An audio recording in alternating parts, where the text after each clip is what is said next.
प्रस्तुत है कृषि एवं कल्याण मंत्रालय द्वारा प्रायोजित कार्यक्रम किसान की बात।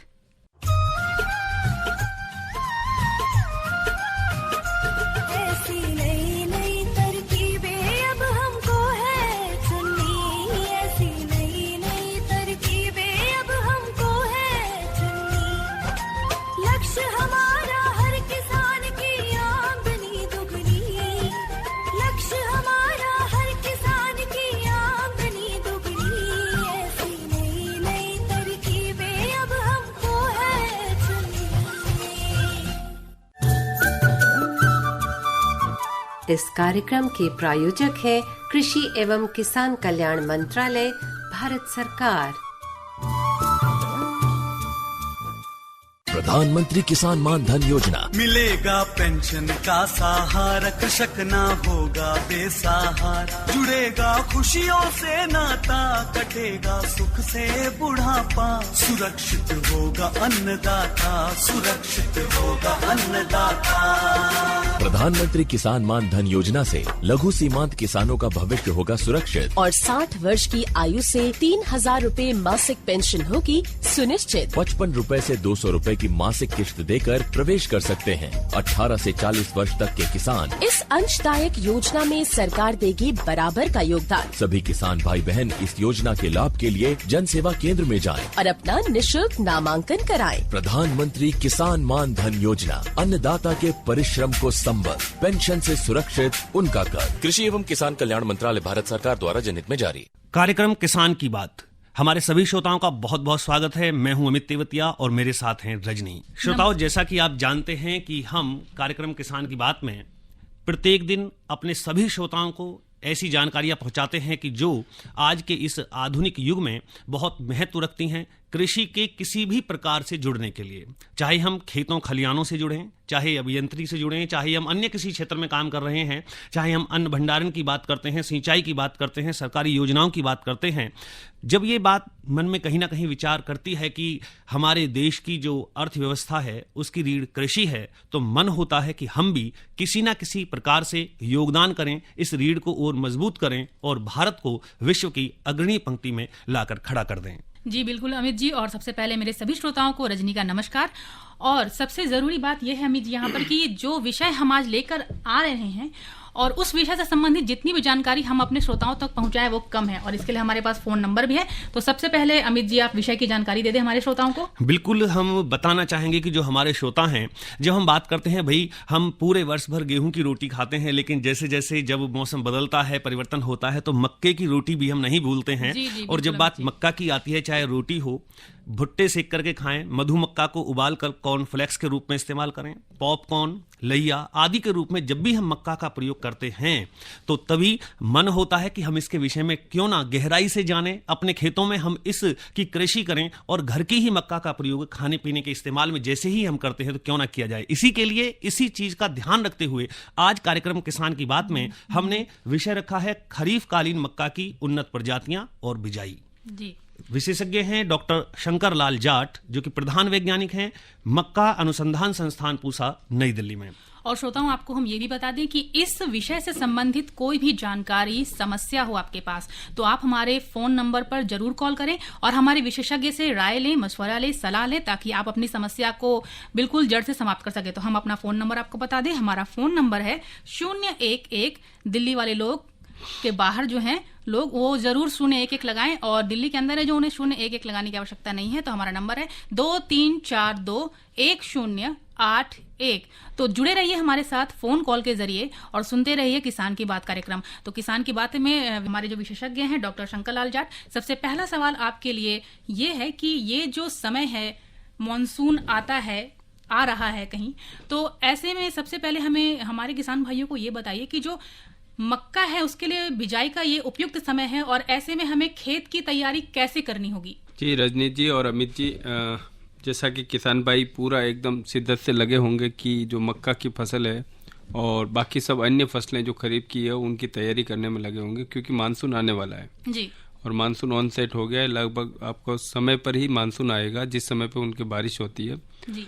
तो जो मक्का की फसल है वो काफ़ी जगह में कुछ राज्यों में जो आपके उत्तरी पूर्वी राज्य हैं जिनमें आपके नागालैंड, मेघालय, मणिपुर और अरुणाचल ये आते हैं, और वहाँ पे बुआई पहले से शुरू हो चुकी है। कुछ जगह ऐसा है जैसे आपका सिक्किम लीजिए, वहाँ पे बुआई पूरी खत्म हो चुकी है, मक्का थोड़ी बड़ी है। ऐसे हमारे इधर आप जम्मू कश्मीर में आपकी बुआई हो गई है। तो जहाँ जहाँ ये जल्दी जल्दी बारिश हो जाती है उस हिसाब से मक्का का बुआई का सीज़न चला जाता है। तो मक्का की बुआई तब करनी चाहिए जब आपकी बारिश आने वाली हो या बारिश आ गई हो जी। तो क्योंकि जो मक्का है वो आपकी 80% लगभग अभी रेनफेड होती है, मतलब वर्षा आधारित खेती होती है। और आप वर्षा आधारित मक्का होने के बावजूद भी इसकी उत्पादकता 30 क्विंटल प्रति हेक्टेयर राष्ट्रीय औसत है। तो कहीं न कहीं ये बताता है कि जो मक्का अभी हाल ही के 10-15 साल में बहुत ही ज़्यादा प्रॉफिटेबल रही है, उसकी वजह से किसान भाई इसको ज़्यादा अपना रहे हैं।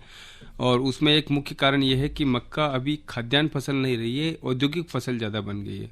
तो मक्का लगभग 80 से 85% भाग जो मक्का अपना देश में पैदा होता है वो आपका उद्योगों में प्रयोग होता है। उसमें आपका पोल्ट्री का उद्योग 50 से 55% लेता है, और बाकी जैसे हम अभी चर्चा कर रहे थे इससे पहले कि इथेनॉल बनने में, तो इथेनॉल भी सरकार सोच रही है। और अगर ये रहा तो मक्का एक, क्योंकि हाई बायोमास प्रोडक्शन की है, प्रोडक्शन कैपेसिटी ज़्यादा है इसकी, अच्छी है, तो एक अच्छी उसकी तरफ जा सकते हैं। तो जो किसान भाई खेत की तैयारी के लिए यही है कि जितने भी खेत उनके पास हैं, और देखो खेत में पहले यह था कि हम जितनी जुताई करें अच्छा रहेगा, क्योंकि बीच बीच में लोगों के पास जब तक हल होते थे, बैल होते थे, तो कम जोत पाते थे। बिल्कुल। और जैसे ट्रैक्टर आया तो सब जुताई के पीछे होड़ा होड़ी मच गई जी। तो फिर वही बात वापस आ गई है कि अब कम जुताई करें क्योंकि डीजल के भाव बहुत बढ़ गए जी। तो कहीं न कहीं किसी न किसी चीज़ को अपन कहीं न कहीं समय वापस एक फेरा लेता है और उस तरह से वो तकनीकें वापस वहाँ तक जाना पड़ता है जी। दोनों विधि से एक आप गहरी जुताई अगर करके रखें, अभी पानी का वर्षा का जल का संचय करना है जी। तो वर्षा जैसे आएगी पहले से, जहाँ पे क्योंकि कुछ ऐसे क्षेत्र हैं जहाँ पे बारिश से कम होती है तो वर्षा का जल का संचय अच्छा रह जाएगा। और जिसको फसल में गोबर की खाद डालनी हो 10-1 दिन के अंदर वो पूरी गोबर की खाद जिसको भी डालनी हो डाल दें और मिट्टी में मिला दें, ताकि क्या है कि जब भी आपकी बारिश आएगी तो आपका खेत तैयार रहेगा मक्का को लगाने के लिए। जी। बिल्कुल डॉक्टर साहब, बहुत अच्छी तरह हमें भी समझ में आया और हमारे किसान भाई भी समझ गए होंगे कि किस प्रकार से हमें अपने खेत क्यार की तैयारी कर लेनी है मक्का की बिजाई के लिए। अब जब खेत क्यार तैयार हो जाते हैं, खेती हमारी तैयार है, खेत तैयार है, तो अब हमें आवश्यकता पड़ती है कि हम कौन सा बीज चुनें। हम बिजाई करने के लिए जो बीज लें वो हमारे क्षेत्रवार लें, या कई हमारे किसान भाई ऐसे हैं कि कौन सी ऐसी मक्का है कि जिसका पहले से मन में होता है कि इसका रेट जो है बाजार में ज़्यादा मिलेगा, जो अलग अलग किस्में हैं। या कुछ ऐसे किसान भाई हैं कि मक्का का प्रयोग चारे के लिए करना चाहते हैं। तो इसमें हम चाहते हैं कि हमारे किसान भाइयों को भी बिल्कुल स्पष्ट पता लगे और हमें भी कि हम किस प्रकार से कौन कौन से बीजों की बिजाई अपने क्षेत्रवार कर सकते हैं। बीज उपचारित होना चाहिए या उपचारित बीज हम खरीद सकते हैं, ऐसे हमारे भारत सरकार के भी जो कृषि केंद्रों पर उपलब्ध होगा, कहाँ से ले सकते हैं, इस पर थोड़ा विशेष प्रकाश डालें। देखिए, जो मक्का है अभी देखें तो पिछले 15 सालों में जो मक्का का पहले जितनी हमारी प्रचलित किस्में थी वो पूरी रिप्लेस हो गई है। और लोग कहते हैं कि जैसे उन्हीं किस्मों से जिनमें बीमारी नहीं आती थी, कीड़े नहीं आते थे, उनसे नई किस्में विकसित की है। और नई किस्मों में ये किया है कि वो ज़्यादा जितने भी रोग कीड़े कम लगते हैं, उनमें जड़ें उनकी गहरी जाती है। जब जड़ें गहरी जाएगी तो खड़ी भी अच्छी रहेगी और पानी भी अच्छा सोखेगी, तो उसको खाने पीने के लिए ज़्यादा क्षेत्रफल मिलेगा जी। तो उनमें जो अभी जो मुख्य है वो एकल संकर मक्का की जितनी भी किस्में हैं अपने देश में प्रचलित हैं और बहुत अच्छे रिजल्ट है उनके। पहले क्या होता था कि मक्का का भुट्टा हरा रहता था और पौधा सूख जाता था जी। अभी उल्टा है, जितनी किस्में लगभग है उनमें भुट्टा पहले पक जाता है, आपको पौधा हरा रहता है। तो आप उस समय ही आप मक्का की कटाई करें और वो कटाई करके आप पशु को चारे के लिए यूज कर सकते हैं। तो जो आप सामान्य मक्का है उनकी आपकी जो किस्में हैं जो इस मौसम के लिए हो, DHM 117 है, DHM 121 है, पंच संकर मक्का 4-6 हैं, ऐसे विवेक संकर मक्का की कुछ सीरीज आती है 44, 56 और ऐसे उनका प्रयोग कर सकते हैं किसान भाई। और एक IQMH 203 वैरायटी है, उसका प्रयोग कर सकते हैं। और ऐसे ही कुछ बाकी किस्में जो हमारे सिस्टम में अच्छे से उपाई गई है, उसमें DKC 7204 है, DKC 7074 है, उसके बाद CP 555 है, CP 858 है। और ऐसी कुछ किस्में हैं जिनका उपयोग करने से किसान भाई ज़्यादा फायदा ले सकते हैं। और NK 6240 भी एक ऐसी किस्म है जो ये दाने के लिए है। जी। जब देखें कि कुछ लोग खाने के लिए करते हैं, उसमें एक उत्तम प्रोटीन युक्त मक्का होती है जी। और वो उत्तम प्रोटीन युक्त मक्का को उसमें क्या होता है कि जो प्रोटीन होती है जो हमारी बॉडी को बनाने के लिए ऐसे 11 ऐसी अमीनो अम्ल की जरूरत पड़ती है जो हमारी बॉडी बाहर से खाना पड़ता है, बाकी सब हमारी बॉडी बना लेती है। जी जी। तो उसमें सामान्य मक्का और बाकी दान गेहूं सारे उनमें कम होता है, तो उसमें उसकी मात्रा जो अमीनो एसिड होते हैं ट्रिप्टोफैन और लाइसिन वो डबल होती है। ऐसी मक्का को खाने से उगाने से क्या होता है कि जो उसकी जैसे सबसे अच्छा प्रोटीन माना जाता है कि दूध का, जी बिल्कुल, और मदर का दूध का, तो मदर के दूध के बराबर कभी कभी इसकी गुणवत्ता पाई जाती है। जी। तो ऐसी किस्में चुने और उन किस्मों के नाम है LQMH1 है जो आपका जितनी पहाड़ी क्षेत्र है वहाँ पे लगा सकते हैं, और इसका बीज कुछ हमारे पास भी उपलब्ध है, कुछ आपका पश्चिम बंगाल में जो राष्ट्रीय बीज निगम है वहाँ पे इसका बीज उपलब्ध है। उसके बाद IQMH 203 है, IQMH 202 है, फिर पूसा HQPM1 इम्प्रूव्ड है और पूसा HQPM5 इम्प्रूव्ड है। तो ये इम्प्रूव्ड का मतलब इसके अंदर प्रो विटामिन A जो अपनी आंखों के लिए अच्छा होता है उसकी मात्रा भी काफ़ी अच्छी है। तो वो क्वालिटी प्रोटीन बेस्ड तो है, उत्तम प्रोटीन मक्का तो है, उसके अंदर ये भी अच्छे हैं, HQPM1 HQPM5 इम्प्रूव्ड, ऐसे विवेक QPM9 इम्प्रूव्ड है। तो ये पूरे देश के लिए HQPM1 और 5 और विवेक QPM9 पूरे देश में इसको ले सकते हैं। अगर आप चाहें कि जैसे अमित भाई कह रहे थे कि आपको चारे के लिए, तो अभी क्या हुआ कि जिस चारा दो तरह से होता है, एक तो चारा के लिए उगाते हैं जिसमें हरा चारा काट के खिलाते हैं, जी जी। दूसरा होता है साइलेज, जो वो होता है पशु के जैसे अपना अचार होता है वैसे पशु का साइलेज होता है जी। उसमें जब भुट्टा बनता है, भुट्टे के बनने के समय थोड़े दाने होते हैं उसमें काट लेते हैं और काट के फिर उसको साइलेज के बैग आने लगे, 50 किलो के, 100 किलो के, 200 किलो के, 500 किलो के, उन बैग के अंदर टाइट पैक करके रख देते हैं और 45 दिन में वो सड़ के आपका दाने की भी पूर्ति करेगा, हरे चारे की भी पूर्ति करेगा। जी जी। तो उसके लिए आप कोई भी साधारण मक्का की जो किस्म है जो आप दाने के लिए पैदा करें उसको ले सकते हैं। और साइलेज बैग आजकल ऑनलाइन ट्रेडिंग पे, बाकी सब ट्रेडिंग में भी अपने देश में बहुतायत में बहुत तेजी से बढ़ रहे हैं ये जी, और बहुत बड़े लेवल पे इस पे ऊपर काम हो रहा है। और दूसरा होता है जो चारे के लिए, तो चारे के लिए आपकी अफ्रीकन टाल है, J1006 है, प्रतापचरी 6 है, ये जो 3 किस्में हैं वो चारे के लिए बहुत अच्छी रहती है, इनकी हाइट भी अच्छी जाती है और बाकी इसका पौधा भी अच्छा रहता है। तो डॉक्टर साहब यहाँ पे मैं एक चीज़ जरूर पूछना चाहूँगी कि जैसे अब मक्के की किस्म की बात हो रही है, बीजों की, तो हमारे भारतीय खाने में आजकल baby corn, sweet corn, popcorn, इनका प्रचलन बहुत बढ़ गया है। तो क्या इनके लिए कोई अलग तरह की किस्में होती हैं जिनको किसान इस्तेमाल कर सकते हैं? बिल्कुल रजनी जी, आपने ठीक पूछा। मैं इसके ऊपर शायद आ सकता नहीं आता, लेकिन श्रोताओं के लिए भी ये अच्छी बात है, कभी कभी हम चूक जाते हैं। तो इसमें जो है ना, ये जो किस्में हैं लगभग बेबी कॉर्न में ये होता है कि कोई सी भी वैरायटी को लगभग हम ले सकते हैं अगर किसी को खाने के लिए लेनी है। उसमें क्या करना है, जब भी ऊपर का नर जंडा आता है उसको निकाल देना है और नीचे जैसे ही भुट्टा आएगा 2 से 3 दिन में उस भुट्टे को तोड़ना है। एक भुट्टा तोड़ेंगे, नीचे वाला भुट्टा और आ जाएगा ऊपर, फिर उसको दूसरे को तोड़ेंगे, फिर तीसरा आ जाएगा, ऐसे चौथा आ जाएगा, 3-4 तक भुट्टे आते हैं एक ही पौधे पे। तो वो तो हो गई बेबी कॉर्न। लेकिन अगर कोई व्यावसायिक स्तर पे खेती करना चाहता है, और ये क्यों खानी है, क्योंकि इसमें कैल्शियम और फास्फोरस की मात्रा बहुतायत में होती है। वो आपको ऐसी कोई आदमी नहीं है दुनिया में जिसको कैल्शियम और फास्फोरस की जरूरत नहीं है, चाहे बूढ़ा है, चाहे जवान है, चाहे सभी को, सबको, बच्चों को, सबको जरूरत पड़ती है।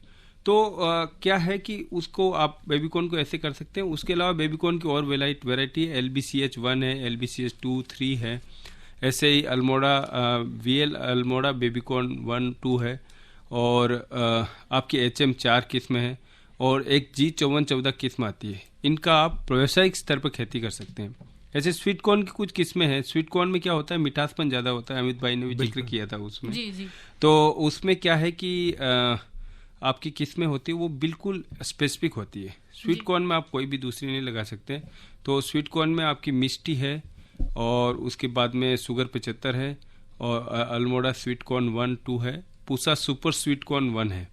तो ये कुछ किस्में हैं जिनको आप प्रयोग करके, और जो इसको क्या करना है, जितनी भी आप मन ने बात की है अभी, इनको बाकी मक्का से दूरी पे लगानी है, 400 से 500 मीटर, उसकी गुणवत्ता बनाए रखने के लिए जी। और या फिर इसको 10 से 15 दिन पहले लगाओ या बाद में लगाओ। कोई आदमी कहते नहीं मैं तो मक्का यहाँ लगाऊँ, भाई तू लगा ले पहले, 10 दिन बाद हम लगा लेंगे, ठीक है। तो आपको स्वीट कॉर्न लगानी है। पॉपकॉर्न के बारे में आप जिक्र कर रहे थे, इसका वास्तव में प्रचलन बढ़ा है। हमारे देश में लगभग 80 से 90 हज़ार टन जी पॉपकॉर्न हम इंपोर्ट करते थे जी दूसरे देशों से, लेकिन अभी हमारी कुछ किस्में आई है जिसमें LPCH3 है, लड्डोवाल पॉपकॉर्न हाइब्रिड 3, और BPCH6 है, और ऐसी कुछ एक दो किस्में हैं। उनकी वजह से और कुछ और भी प्राइवेट पार्टी ने उन्होंने अपना प्रयास किया, और लगभग हमारे देश में 50,000 के लगभग कोई टन हम पॉपकॉर्न पैदा करने लगे। पिछले 3 सालों में ये डेवलपमेंट हुआ है। जी तो ये एक बहुत अच्छा प्रॉफिटेबल बिजनेस है, और इसके लिए भी आपकी जो किस्में हैं बिल्कुल स्पेसिफिक होती है, और आपको वही किस्में लेनी है जो मैंने आपको बताई, जो LPCH3 है, BPCH6 है, और ये आपकी VL अंबर पॉप करके आती है। ये किस्में अगर आप लगाएं तो आप पॉपकॉर्न के अंदर भी एक किसान भाई अच्छा फ़ायदा ले सकते हैं। जी डॉक्टर साहब, तो अमित जी आप देख रहे हैं कि किस तरह से डॉक्टर जी ने हमें बहुत ही अच्छी और बेहतरीन जानकारी दी है किस्मों के ऊपर। और अब वक्त है इस कार्यक्रम में एक छोटे से ब्रेक का। अरे अरे अरे क्या कर रहा है?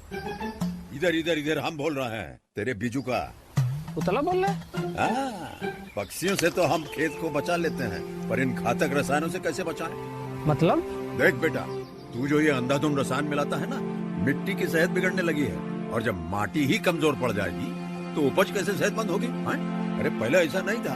पूछना अपने बड़े बुजुर्गों से, कैसे फसल लहलहाती थी, शुद्धता झलकती थी।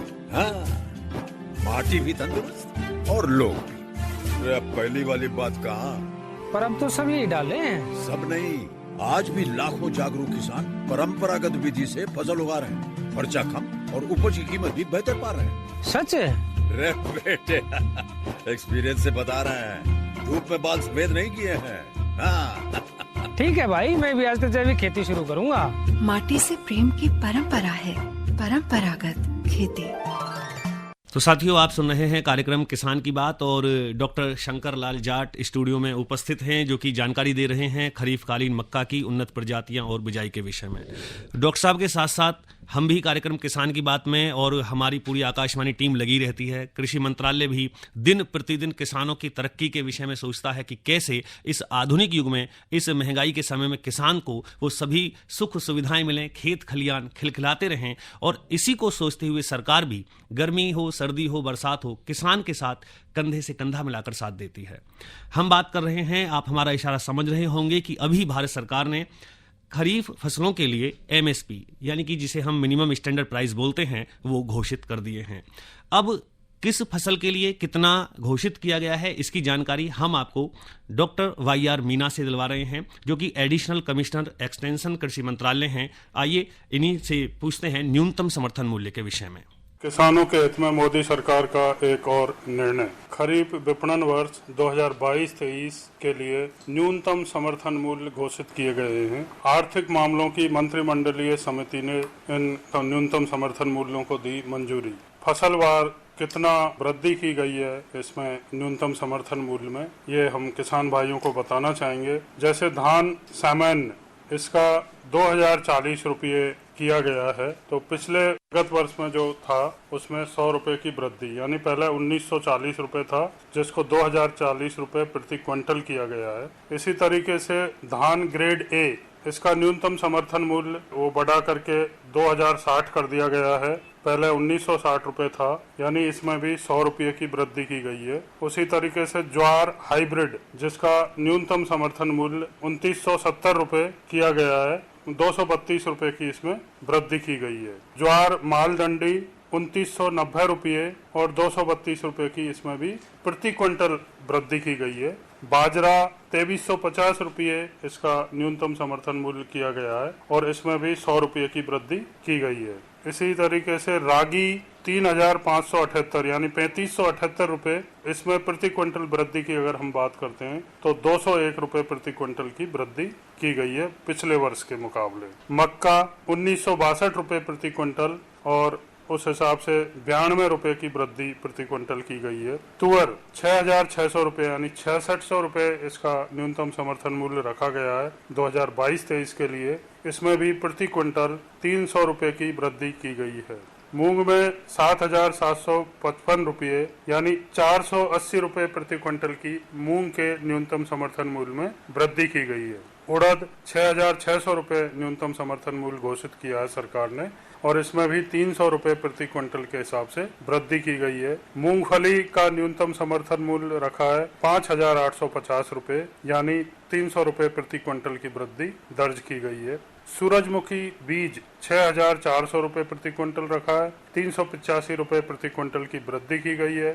सोयाबीन पीला 4,300 रुपये, इसमें भी 350 रुपये प्रति क्विंटल की वृद्धि की गई है। तिल में 7,830 रुपये इसका न्यूनतम समर्थन मूल्य रखा गया है खरीफ फसल के लिए, और 523 रुपये की मूल्य वृद्धि दर्ज की गई है, यानी कि खरीफ की तमाम फसलों में सबसे ज्यादा मूल्य वृद्धि तिल की जो फसल है उसमें 523 रुपये प्रति क्विंटल के हिसाब से वृद्धि की गई है। राम तिल 7,287 रुपये, इसमें 357 रुपये की वृद्धि की गई है प्रति क्विंटल। कपास मध्य रेशा, इसका 6,080 रुपये प्रति क्विंटल भाव रखा गया है, और इसमें 354 रुपये की वृद्धि की गई है। कपास लंबा रेशा, इसका 6,380 रुपये प्रति क्विंटल न्यूनतम समर्थन मूल्य रखा है, और 355 रुपये की इसमें प्रति क्विंटल वृद्धि की गई है। तो कुछ फसलें ऐसी हैं जिनमें काफी अच्छी वृद्धि की गई है। वैसे तो सभी जो हमारी खरीफ की फसलें हैं जिनका न्यूनतम समर्थन मूल्य घोषित किया जाता है, उनमें सब में 100 रुपये, 200 रुपये, 300 रुपये इस तरीके से वृद्धि की गई है, लेकिन सबसे ज्यादा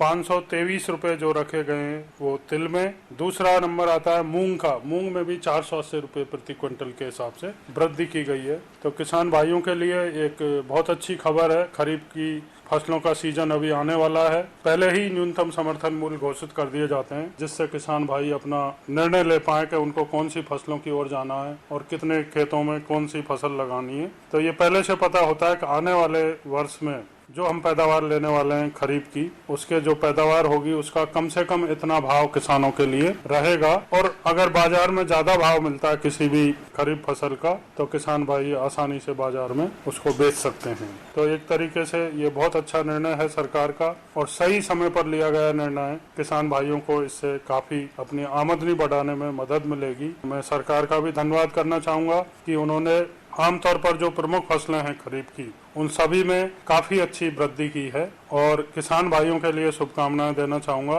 कि वो बढ़े हुए न्यूनतम समर्थन मूल्यों के हिसाब से अपनी फसलों को बेच करके और खरीफ सीजन जो आने वाला है उसमें वो बेहतर मुनाफा कमा सकें, अच्छा लाभ ले सकें। मैं अपनी ओर से और केंद्रीय कृषि एवं किसान कल्याण मंत्रालय की ओर से किसान भाइयों को शुभकामनाएं देता हूं, और सरकार को धन्यवाद करना चाहूंगा। उन्होंने ये बहुत ही महत्वपूर्ण निर्णय सही समय पर लिया है और काफी अच्छी बढ़ोतरी न्यूनतम समर्थन मूल्यों में की है। नमस्कार, जय हिंद। तो साथियों, ये भी आप सुन रहे थे डॉक्टर YR मीना, जो कि एडिशनल कमिश्नर एक्सटेंशन कृषि मंत्रालय, और जानकारी दे रहे थे न्यूनतम समर्थन मूल्य MSP पर, जो कि खरीफ की फसलों के लिए सरकार द्वारा घोषित कर दिया गया है। आप कार्यक्रम में किसान की बात में लगातार हमारे साथ बने हुए हैं खरीफ कालीन मक्का की उन्नत प्रजातियां और बिजाई विषय पर। विशेषज्ञ डॉक्टर शंकरलाल जाट, प्रधान वैज्ञानिक, मक्का अनुसंधान संस्थान पूसा, नई दिल्ली, हमारे साथ हैं। डॉक्टर साहब, लगातार हम अपने सभी किसान भाई बहनों तक जो जानकारी पहुंचा रहे हैं, एक बात बता रहे थे कि जो मक्का की किस्म है वो कौन कौन सी किस क्षेत्र के लिए हैं। जी, हम ये भी जानना चाहेंगे कि जो हमारे किसान भाई बीज ले रहे हैं बाजार से, वो उपचारित बीज मिलेगा या उन्हें उसको उपचारित करके ही बोना चाहिए, इसके विषय में जानकारी दें। देखिए अमित जी, वो डिपेंड करता है, काफी उसके ऊपर लिखा होता है कि बीज उपचारित हैं जी, तो किसान भाई उस हिसाब से देखें। अगर उपचारित नहीं है तो उसमें आप थायराम और कैप्टान 2 ग्राम प्रति किलोग्राम बीज के हिसाब से उपचारित करें। और इसके साथ साथ ही हमारे पास एक नया कीड़ा है फॉल आर्मी वर्म, जो उसको आप साइएंट्रानिप्रोल और थाइमिथोक्साम का एक मिक्सचर आता है जो फोर्टेंजा डीओ के नाम से मार्केट में उपलब्ध है। वो 6 मिलीलीटर प्रति किलोग्राम बीज के हिसाब से उपचारित करें तो आपका 15 से 20 दिन तक फॉल आर्मी वर्म नहीं आता है। और अगर बात करें तो आप चारे का पहले जो था, पहले किसानों के पास इतने ऑप्शन नहीं थे घास को निराई गुड़ाई करने के, तो लोगों को बहुत मेहनत लगती थी और आदमी रहते थे उसमें ज़्यादा। तो अब क्या है कि अच्छे अच्छे रसायन उपलब्ध है। उसमें आपके टोपरामेजोन जो टिंजर के नाम से आता है 30 ml प्रति एकड़ के हिसाब से, और ऐसे ही टेम्बोट्रिन जो लोडिस के नाम से आता है 115 ml प्रति एकड़ के हिसाब से उसका उपयोग करके खड़ी फसल में आप मक्का में छिड़काव कर सकते हैं। और जहाँ मोथा ज़्यादा है वहाँ आप हेलोसल्फ्यूरॉन का छिड़काव करके भी मोथे का नियंत्रण कर सकते हैं। बिल्कुल, ये तो बहुत अच्छी जानकारी हमारे डॉक्टर साहब ने दी और कार्यक्रम किसान की बात में हम ऐसे ही कुछ टॉपिक्स लेके आते हैं, विशेषज्ञों को आमंत्रित करते हैं। साथियों, अब आप हमें अनुमति दीजिएगा, आपसे फिर मुलाकात होगी नए विषय के साथ में। कार्यक्रम किसान की बात सुनने वाले हमारे सभी श्रोताओं को नमस्कार। इस कार्यक्रम के प्रायोजक थे कृषि एवं किसान कल्याण मंत्रालय, भारत सरकार।